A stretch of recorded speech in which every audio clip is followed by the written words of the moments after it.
புற்றுநோய் செல்கள் வந்து வளரக்கூடிய வகையில இருக்க உணவு வகைகள்லாம் முதல்ல வந்து தவிர்த்துக்க சொல்லுவோம். ஊறுகாய் தொட்டு சாப்பிட்டுட்டா கூட வந்து பார்த்தீங்கன்னா, அந்த மருந்தோட முறிவு தன்மை வந்து முழுமையா போயிடும். உண்மையிலேயே இந்த மாரி கேன்சர் அப்படின்னு சொல்லிட்டு வர்றவங்களுக்கான சிகிச்சை காலம் எத்தனை காலமாக இருக்கிறது? எங்ககிட்ட வந்து ஆரம்ப நிலையில வரவங்களுக்கு பார்த்தீங்கன்னா 48 நாள். இப்ப 2வது ஸ்டேஜ், 3வது ஸ்டேஜ்ல வரவங்களுக்கு 3 மாதங்கள்.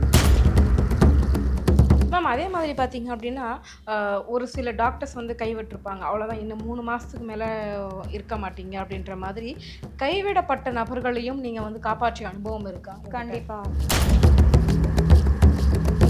சித்த மருத்துவ சிகிச்சையை மேற்கொள்ளும்போது, எந்தெந்த மாரியான விஷயங்கள்ல ரொம்ப கவனமா இருக்கணும் மேடம்? கேன்சர் பேஷண்ட்ஸ பொறுத்தவரைக்கும் ஒரு 10 கிலோமீட்டர் மேல டிராவல் பண்ணாதீங்கன்னு சொல்லுவோம். ம். ஏன்னா எந்த சூழ்நிலையில வந்துட்டு உங்களுக்கு ட்ரீட்மெண்ட் பண்றது ரொம்ப கஷ்டமா ஃபீல் பண்ண ஆரம்பிப்பீங்க கேன்சர் பேஷண்ட்ஸுக்கு? உணவே சாப்பிட முடியாதுன்ற சூழ்நிலையில வரவங்களுக்கு தான் வந்து ரொம்ப கடினம்.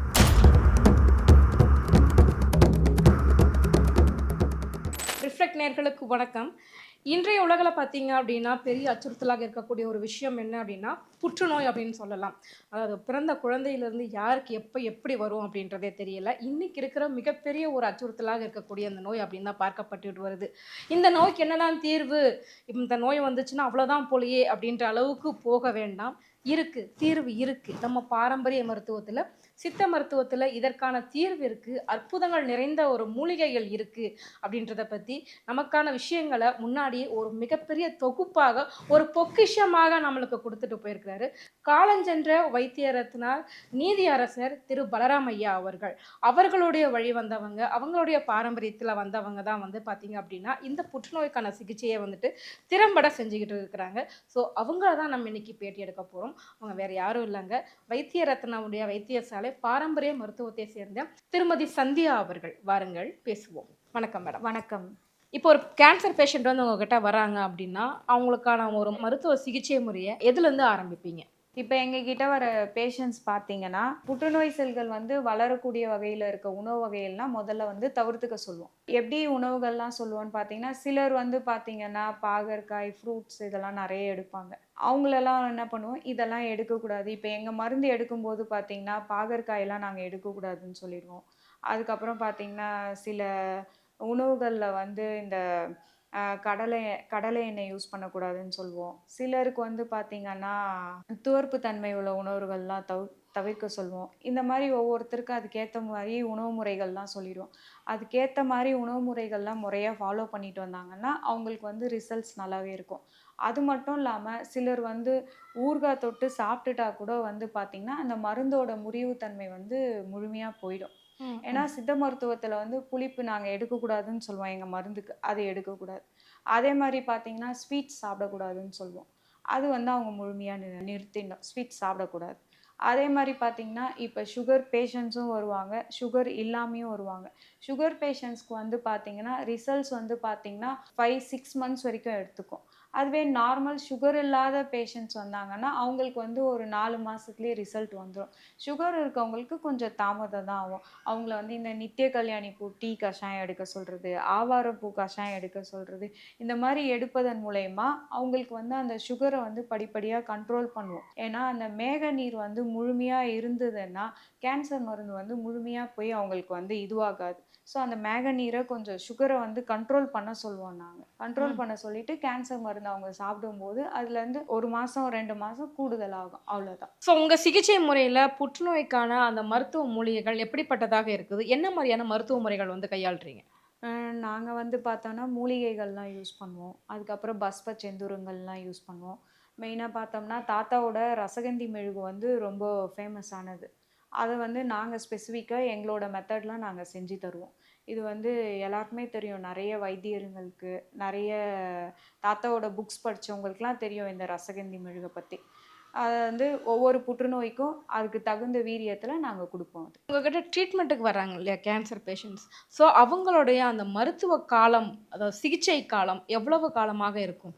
பொதுவாகவே சித்த மருத்துவம் அப்படின்னு எடுத்துட்டோம் அப்படின்னாலுமே அது முதல்ல அந்த உடம்புல ஊறணும். அதுக்கப்புறமா தான் வந்து ட்ரீட்மெண்ட் வந்து பண்ண முடியும். ஒரு மண்டலம் மாத்திரை எடுத்துக்கங்க, ஒரு மண்டலம் வந்துட்டு மூலிகைகள் எடுத்துக்கங்க அப்படின்னு சொல்லுவாங்க.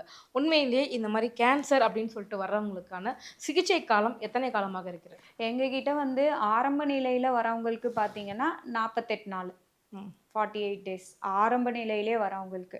இப்ப 2வது ஸ்டேஜ், 3வது ஸ்டேஜ்ல வரவங்களுக்கு 3 மாதங்கள். இப்ப 3, 4 மாதங்கள் நெறைய கீமோ போயிட்டுலாம் வருவாங்க. அவங்களுக்கெல்லாம் பார்த்தீங்கன்னா 5 மாசம் கூட எடுத்துக்கலாம்.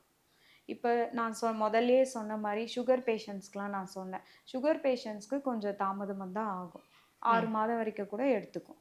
அவங்களுக்கு ட்ரீட்மெண்ட்டோட டைம். மேம் அதே மாதிரி பார்த்தீங்க அப்படின்னா, அ ஒரு சில டாக்டர்ஸ் வந்து கைவிட்டுருப்பாங்க. அவ்வளோதான் இன்னும் 3 மாசத்துக்கு மேல இருக்க மாட்டீங்க அப்படின்ற மாதிரி, கைவிடப்பட்ட நபர்களையும் நீங்க வந்து காப்பாற்றிய அனுபவம் இருக்கா உங்ககிட்ட? கண்டிப்பா. இப்ப வந்து சிலர் வந்து பசியே எடுக்காத தான் வருவாங்க. ஏன்னா 3வது, 4வது ஸ்டேஜ்க்குலாம் போயிட்டாங்கன்னா, அவங்களுக்கு பசி இருக்காது. வாமிட்டிங் சென்சேஷனோட வருவாங்க. தூக்கமின்மையோட வருவாங்க. அவங்களுக்கெல்லாம் நாங்க என்ன சொல்லுவோம்னா, ஃபர்ஸ்ட்டு என்ன பண்ணுவோம்னா, ஃபர்ஸ்ட்டு நல்லா பசி எடுக்கிற மாரி மருந்து தருவோம். வாமிட்டிங் சென்சேஷன் நிக்கிறதுக்கு மருந்து தருவோம். தூக்கமின்மைக்கும் வந்து சேர்த்து அவங்களுக்கு வந்து மருந்து தருவோம். இது மூலியமா பார்த்தீங்கன்னா, அவங்களுக்கு 15 நாள்லயே அவங்க உடம்புல வந்து மாற்றம் வந்துரும். ம். அது மாரி படிப்படியா வரும்போது 1 மந்த் முடியும்போது அவங்களுக்கே நெறைய டிஃபரன்ஸ் வந்துரும். முடியாதுன்னு விட்டவங்க கொஞ்சம் 15 நாள் மருந்திலேயே எனர்ஜியா மாறிடுவாங்க. ம். ஒரு வாரத்துல ஒரு சின்ன மாற்றம் வந்துரும். அப்படியே படிப்படியா 15 நாள்ல முழுமையான ஒரு பாதி மாற்றம் தெரிஞ்சிரும். 1 மாசம் முடியும்போது அவங்க ஓரளவுக்கு ஸ்டெமினாவோட மாறுவாங்க. அது வந்து கண்டிப்பா. நல்லாவே ரிசல்ட்ஸ் தெரியும். மேம் அதே மாதிரி சித்த மருத்துவ சிகிச்சைய மேற்கொள்ளும்போது, எந்தெந்த மாரியான விஷயங்கள்ல ரொம்ப கவனமா இருக்கணும் மேடம்? உணவு முறையில உணவு பழக்கவழக்க முறையில மிகவும் கவனமா இருக்கோம். ஏன்னா, ம். பத்திய உணவு முறைகள் நாங்க சொல்வோம். இத எடுக்கக்கூடாதுன்னா, அத எடுக்கக்கூடாது. முழுமையா தவிர்க்கணும். ஏன்னா, ஒரு ஊறுகாய் தொட்டு சாப்பிட்டுட்டாங்கன்னா கூட பார்த்தீங்கன்னா, அந்த மருந்து வந்து அதோட முறிவுத்தன்மை ஆயிடும். ஸோ, அதனால உணவு முறையில ரொம்ப கவனமா இருக்கணும். அதே மாரி நாங்க வந்து என்ன சொல்லுவோம்னா, கேன்சர் பேஷண்ட்ஸ பொறுத்தவரைக்கும், ஒரு 10 கிலோமீட்டர் மேல டிராவல் பண்ணாதீங்கன்னு சொல்வோம். ம். ஏன்னா, அவங்க டிராவல் பண்ணாங்கன்னா, அந்த கட்டிகளோட அளவு டியூமரோட சைஸ் வந்து பெருசாவும். ம். அதனால வந்து பார்த்தீங்கன்னா, அவங்கள டிராவல் வந்து அவாய்ட் பண்ணிட சொல்லுவோம். அதே மாரி தூக்கம் மெயின் இம்பார்ட்டன்ட். ஏன்னா, நான் முதலே சொன்ன மாரி மெலட்டோனின் செக்ரிகேஷன் வேணும். அப்ப ஆழ்ந்த தூக்கத்துக்கு போனா தான் மெலட்டோனினோட உற்பத்தி வந்து நல்லாருக்கும். ஸோ, அந்த மெலட்டோனினோட உற்பத்தி நல்லா இருந்தா தான் நம்ம எந்த உணவு எடுத்தாலும், அதுல இருக்க சத்துக்கள்லாம் முழுமையா நம்ம உடம்பு உரியிற தன்மை வந்து நம்ம உடம்புக்கு கிடைக்கும். ஸோ, நோய் எதிர்ப்பு மண்டலம் நல்லா வலிமையா இருக்கும். அதனால பார்த்தீங்கன்னா, எல்லாரும் இந்த உணவு முறை, இந்த பழக்கவழக்கங்கள், அதுக்கப்புறம் பார்த்தீங்கன்னா, இந்த டிராவல் பண்றது, இதெல்லாம் வந்து தவிர்த்துறணும். கண்டிப்பா. மெயினா வந்து தூக்கத்த வந்து டைமிங்க்கு வச்சுக்கணும். 8:30 மணிக்கெல்லாம் தூங்க போயிடணும். இந்த மாரி வாழ்வியல் முறைய மாற்றம் பண்ணாலே பார்த்தீங்கன்னா, முழுமையா அவங்க இந்த நோயிலருந்து விடுபடலாம். உங்ககிட்ட வர எந்த மாதிரியான பேஷண்ட்ஸ் வந்துட்டு சீக்கிரமா குணமாயி போயிர்றாங்க? ஆரம்ப நிலையில வரவங்க 48 நாள்லயே குணமாயிடுவாங்க. இப்ப கிரானிக்ல வரவங்களும் பார்த்தீங்கன்னா, படிப்படியா குணமாயிடுவாங்க. ஒரு மேக்ஸிமம் பார்த்தீங்கன்னா, ஒரு 4 மாசம் எடுத்துக்கும். அவங்க முழுமையா ஓரளவுக்கு ரெக்கவர் ஆயி வரத்துக்கு 4 மாசம் எடுத்துக்கும். அதுக்கப்புறம் அவங்க முழுமையா வெளிய வந்துருவாங்க ஓரளவுக்கு. வந்தாலும் அவங்க வாழ்வியல் முறைய, அப்புறம் உணவு பழக்கவழக்க முறை, இதெல்லாம் வந்து முறையா ஃபாலோ பண்ணாங்கன்னா, முழுமையா அதுலருந்து வெளிய வந்துருவாங்க. எந்த சூழ்நிலையில வந்துட்டு உங்களுக்கு ட்ரீட்மெண்ட் பண்றது ரொம்ப கஷ்டமா ஃபீல் பண்ண ஆரம்பிப்பீங்க? கேன்சர் பேஷண்ட்ஸுக்கு. உணவே சாப்பிட முடியாதுன்ற சூழ்நிலையில வரவங்களுக்கு தான் வந்து ரொம்ப கடினம். கண்டிப்பா. மத்தபடி வந்து நார்மலா சாப்பிடுறப்ப வந்தாங்கன்னா, எந்த பிரச்சனையும் கிடையாது. அதே மாரி கேன்சர் அப்படின்னு எடுத்துக்கிட்டோம்னா, அடுத்தடுத்து மறுபடியும் வந்துகிட்டே இருக்குமா? அந்த நோய் வந்துட்டு உடனே வந்து க்யூர் ஆகுற நோய் கிடையாது. அடுத்தடுத்து உடம்புல பரவிக்கிட்டே இருக்கும் இல்லையா? ஸோ அந்த பரவாததை வந்துட்டு எப்படியெல்லாம் வந்து எந்த மாதிரியான சிகிச்சை முறைகள் மூலமா நீங்க தடுக்குறீங்க? அதற்கான ஒரு ஆற்றல் அவங்களுக்கு ஒரு நோய் எதிர்ப்பு சக்தி வந்து அதிகமா இருந்தா மட்டும் தான் அது பரவுறத தடுக்க முடியும். ஸோ சிகிச்சையின் போது நோய் எதிர்ப்பு சக்தி அதிகரிப்பதற்கு எந்த மாதிரியான சிகிச்சை முறைகளும் நீங்க மேற்கொள்றீங்க? நாங்க வந்து பேஷண்ட்ஸ்க்கு வந்து சொல்லிடுவோம், வாழ்வியல் முறையெல்லாம். அத முறையா ஃபாலோ பண்ணாலே பார்த்தீங்கன்னா, அவங்களுக்கு வந்து நோய் எதிர்ப்பு மண்டலம் வந்து வலுவா மாறிடும். ஸோ, அத ஃபாலோ பண்ணாலே போதும். உங்ககிட்ட ட்ரீட்மெண்ட் எடுத்துட்டு போயிட்டு குணமாயி திரும்ப வந்து உங்ககிட்ட வந்து ஒரு ஹாப்பி மொமெண்ட்ஸ் ஃபீல் பண்ணுவாங்க இல்லையா? ம். எனக்கு வந்து கியூர் ஆயிடுச்சு மேடம். நான் இப்ப நல்லா இருக்கேன் அப்படின்னு சொல்லிட்டு. அந்த ஒரு அனுபவங்கள் எப்படி இருக்கு? எப்படி பார்க்குறீங்க? அந்த மாரி வர பேஷண்ட்ஸ்க்கு வந்து வாழ்வியல் முறை வந்து முறையா சொல்லிக் குடுத்துருவோம். அதனால வந்து அவங்க அந்த நோயிலேருந்து முழுமையா விடுபட்டுருவாங்க.